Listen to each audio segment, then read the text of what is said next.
Does massage therapy need to hurt in order to be effective?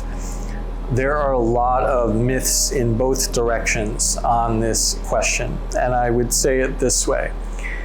If it doesn't feel like anything at all is happening, it's gonna feel nice, it's gonna be relaxing for your nervous system, it might feel good, but it's not necessarily gonna produce much of a lasting change.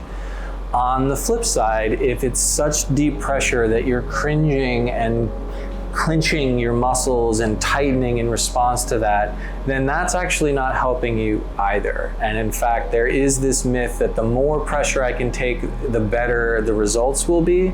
There's a certain point at which that actually just becomes harmful and doesn't really help you.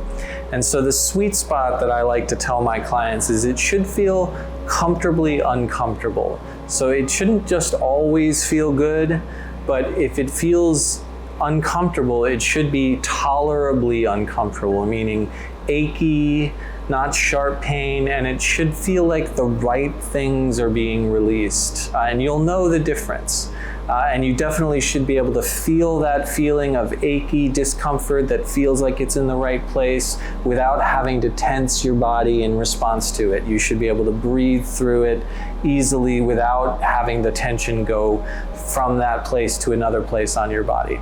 And that's really the sweet spot where you're gonna get the most effective results for the work without actually feeling beat up for several days, but also not just feeling like somebody rubbed oil on you for an hour and did nothing to you.